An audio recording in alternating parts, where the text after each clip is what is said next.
DPR sahkan revisi Undang-Undang TNI, penolakan duifungsi militer menggema. Dewan Perwakilan Rakyat secara resmi mengesahkan revisi Undang-Undang Tentara Nasional Indonesia menjadi undang-undang melalui rapat paripurna pada Kamis 20 Maret 2025. Ketua DPR sekaligus pimpinan rapat paripurna Puan Maharani bertanya kepada seluruh anggota sidang, apakah RUU tentang perubahan atas Undang-Undang Nomor 34 Tahun 2004 tentang TNI dapat disetujui untuk disahkan menjadi undang-undang. Semua anggota DPR menjawab serempak setuju. Pengesahan undang-undang ini sendiri terjadi di tengah gelombang protes yang masif dari berbagai kalangan masyarakat sipil, baik daring maupun luring. Di luar gedung DPR, ratusan demonstran yang tergabung dalam koalisi masyarakat sipil untuk reformasi sektor keamanan terus menggelar aksi menentang revisi Undang-Undang TNI. Demo berlangsung sejak malam hingga siang, tepat di depan gerbang Pancasila DPR. Mereka membangun tenda-tenda untuk bermalam dan memblokade pintu masuk gedung DPR. Para demonstran menilai undang-undang tersebut mengancam prinsip-prinsip demokrasi dan reformasi yang telah dicapai sejak era Orde Baru.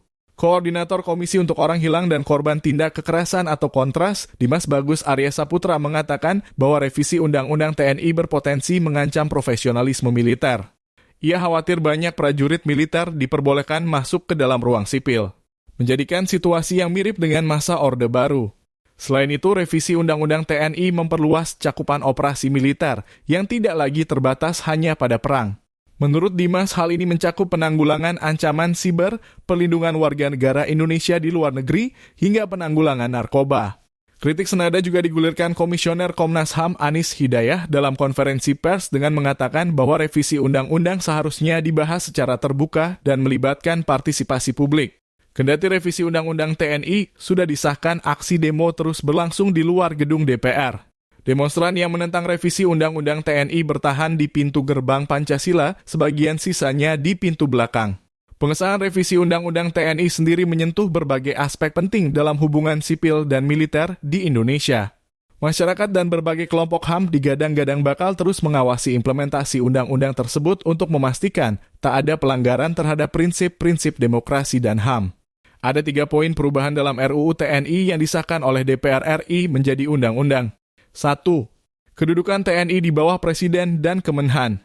Pasal 3 mengenai kedudukan TNI yang tetap berada di bawah Presiden soal pengerahan dan penggunaan kekuatan. Sedangkan strategi pertahanan dan dukungan administrasi yang berkaitan dengan perencanaan strategis berada dalam koordinasi Kementerian Pertahanan. 2. Tugas pokok TNI dari 14 jadi 16. Pasal 7 mengenai operasi militer selain perang yang menambah cakupan tugas pokok TNI dari semula 14 tugas menjadi 16 tugas. Penambahan 2 tugas pokok itu meliputi membantu dalam menanggulangi ancaman siber, membantu dalam melindungi dan menyelamatkan warga negara serta kepentingan nasional di luar negeri. 3. TNI aktif bisa isi 14 kementerian atau lembaga. Perubahan yang ketiga pada pasal 47 terkait jabatan sipil yang bisa diisi prajurit TNI aktif.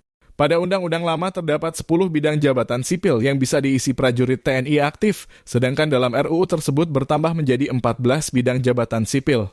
Jabatan tersebut dapat diisi oleh prajurit TNI aktif hanya berdasarkan permintaan kementerian atau lembaga dan harus tunduk pada ketentuan dan administrasi yang berlaku.